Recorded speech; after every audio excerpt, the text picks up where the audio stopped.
Hey guys, it's Brenda Lee Turner from leansecrets.com, and today I'm talking about something that's long overdue. There are millions of women who walk in the grocery store past the fitness magazines and look at them and then deflate. Like, why don't I look like that? Why can't I be like that? And then what happens is people get on Facebook, they get on Twitter, Tumblr, they start putting up pictures, motivational pictures of fitness models that have been photoshopped and all this stuff. And that is the measure of success. That is now the measure. The six packs with the veins and separation between your glute and your hip bone, and your hip bone sticking out. And I'm not going to tell you guys what is or isn't a good goal for you. I can't do that. What I can say is you can look phenomenal. You can look incredibly healthy. You can look incredibly beautiful, and you can look incredibly lean. But you cannot look like the cover of a fitness magazine all year long.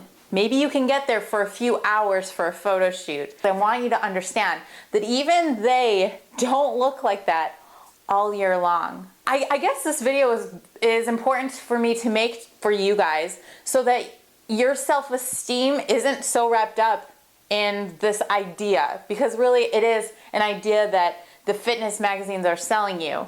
And not just the fitness magazines, but the ads inside the fitness magazines. The title of the video is The Truth About Fitness Magazines. So I'm gonna give you the truth about what goes on behind these kinds of pictures. First of all, you have to understand that these women don't look like this all year long. It would be extremely unhealthy for a woman to walk around with less than 14% body fat all year long. It's very detrimental to your hormones, to your ability to have children, to your menstrual cycle. That doesn't apply to everybody. If you're watching this and you're below 14% and you're just naturally very, very, very athletic and genetically gifted, then that's totally different.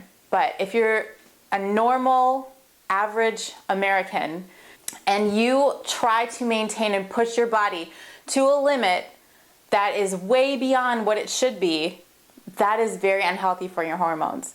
Women should not necessarily be anything under 14% all year long, okay? So that's one thing. They don't always look like that. In fact, if you go and look at a fitness model who's been on the cover of Fitness magazine and then you catch her 2 days later, she's gonna look way different. There's a lot of water manipulation, a lot of strategic cardio, a lot of thought, a lot of time, a lot of effort that goes into that one particular moment in time that you are seeing on the cover of the fitness magazine. Another thing that I want to mention, and again, this doesn't apply to every fitness model in every magazine. If you happen to be watching this and you happen to be a fitness model, I don't want to piss anybody off, but I want to make it very clear that there are some other things that go on that are very unhealthy, that go into those six-pack abs on a female. So in order to get someone like myself to have like a 10% body fat and veins on my abs and a separation between my glute and my hip bone all year long, there would have to be some kind of thermogenic and or steroid and or diuretic. Things like ephedrine, clenbuterol, steroids. Even though they look feminine, the women that get to that state could be, and sometimes usually are, on just a little bit of steroids. This is so hard for me to do.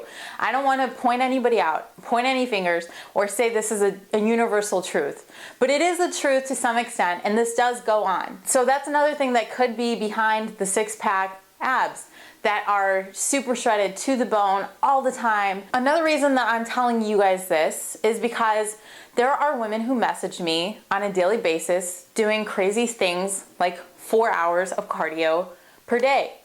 And there are women who are doing fitness competitions, who are working their butts off trying to attain that ideal look. Right? And they are suffering from things like adrenal fatigue. You're always tired. You're causing metabolic damage. Now, what happens when you take somebody that is at a relatively healthy body fat, I'm probably about 18% right now, and that's probably my sweet spot. I can do 16, but anything below 16 I start to feel weird. But if you take me at 16 or 17 or 18 and you put me on a restrictive 4-hour day cardio program, no carbs, crazy stuff like that, what would end up happening, I would have that one day of looking super lean, looking super ripped, and then the rebound effect would be disastrous. It would be abysmal. It would be a freaking mess.